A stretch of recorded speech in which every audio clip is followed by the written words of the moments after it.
world, welcome back to The Sheep and the Wolf. Another month has gone by, which means that it's time for another wrap-up and TBR video, so that's what I'm doing today. I'm also drinking a smoothie instead of my usual cup of tea because it's 1,000 degrees outside, there is a heat wave going on and it's not fun anymore, and also it's my breakfast. Let's start with the books I read in June. The first one is All I Know Now by Carrie Fletcher. Carrie is a YouTuber, but also a singer, an author, an actress, and general kind of all-round creative person. This book started out as a blog that she wrote, which was kind of experiences from her own life, but also advice to mainly her younger audience. And I believe that what happened is a book agent saw the blog and was like, do you want to turn this into a book? And obviously she said yes, so that's how this happened. The book itself is quite pretty. I think you can tell that it's been made by someone who is a bookworm herself because the dust jacket comes off and then it has these purple and yellow hearts and yellow stars, and then the end papers are purple too. The book covers topics such as school, bullying, first days, love, sex, how to have a positive attitude in life, and all kinds of things that mainly teenagers, but also older people, can be struggling with. Now let me just start by addressing the elephant in the room here. I am quite a bit older than Carrie's intended audience. I would say about 7 to 10 years older, but I still bought the book because I felt like, you know, YouTubers should stick together and support each other, and also I was just curious, I really wanted to read it. I do think that because I'm a bit older, I have a slightly more objective view towards the book.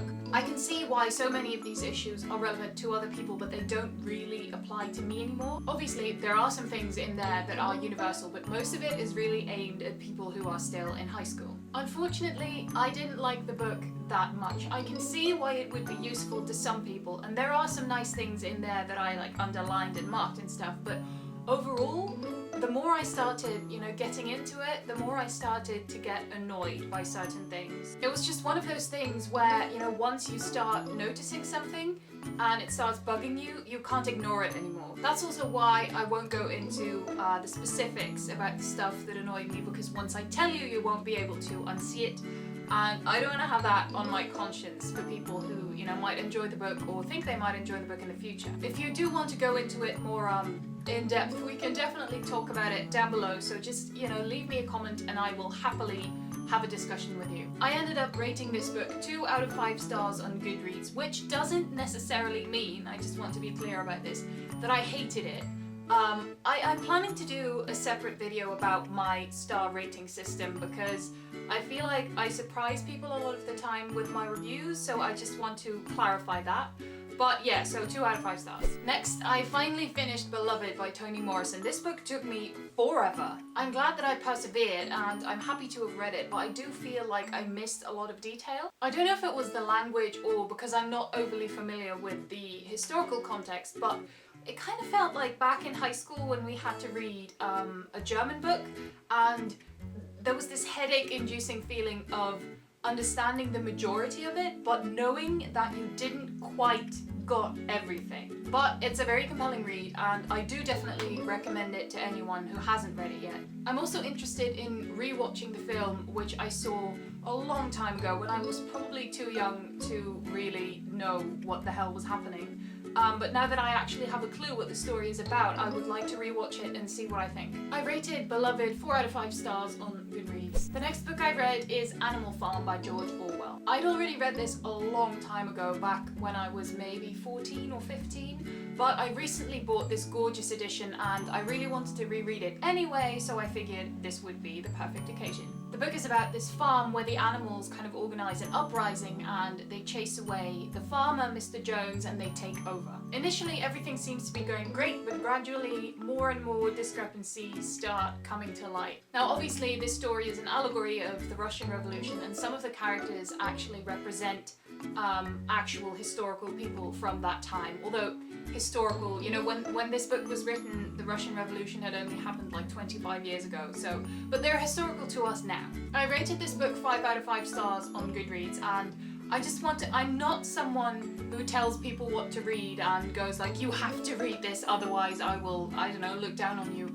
But if I were someone who said that, I would probably say so about this book. I think this is just a very It's such a classic, and it's an important book because it demonstrates in such an obvious way how ideologies can go wrong super quickly. I also want to give a quick shout out to my brother who made me this bookmark a long time ago. I don't know if you can see it properly, but it's shaped like a little piggy, and I thought it was perfect to use for Animal Farm, so I was really happy when reading it. Every time I opened it, I saw the bookmark and I was really happy, so thank you. The final book I read in June is Paper Towns by John Green, which is the first John Green book I've ever read, and it was the group book of the biannual bibliothon, so that's kind of the book that everybody who's participating reads. I will leave a link down below to the live discussion that the hosts of the biannual bibliothon did about this book if you want to see a bit more of an in-depth discussion. But basically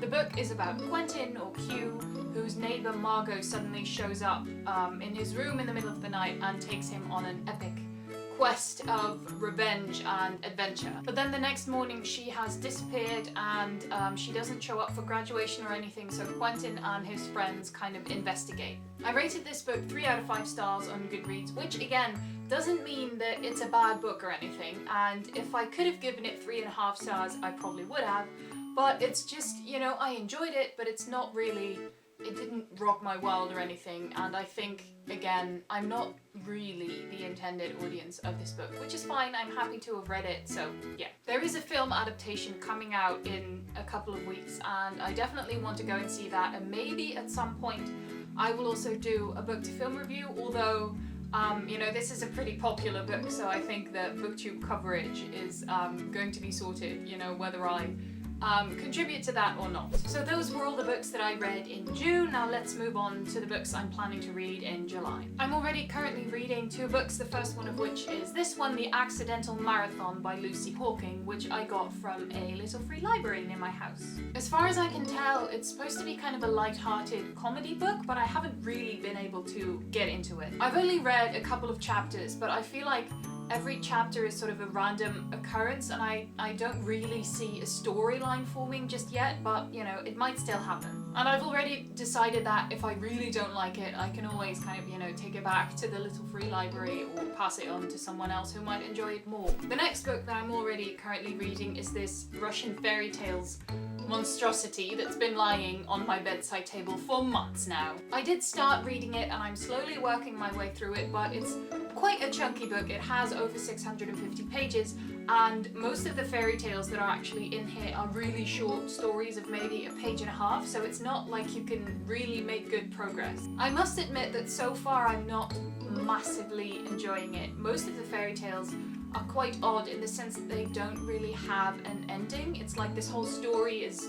you know, constructed and then suddenly it stops, or it takes a completely different turn in the last 3 sentences. That's just kind of a way of storytelling that I have to get used to, but I'm sure that in the end I will manage to work my way through this one. Now that I've reread Animal Farm, I also really want to reread 1984 by George Orwell, which I also have this gorgeous edition of. It's a bit more of a commitment though, not only because it's a bigger book, I know it doesn't look like much, but it does have over 300 pages, but also because just the style of the story and the story itself are kind of headache-inducing for me. Which is not to say that I actually don't want to read it and I'm doing this grudgingly, but I just need to prepare myself to read it. So these are the books I'm planning to read in July. I might add more if things go well, and also my birthday is in 2 weeks, so if I happen to receive some money or some book tokens, I might get me some books and change around my TBR or, you know, whatever. That's all I have for today. Thank you for watching my video, and I will see you again next time.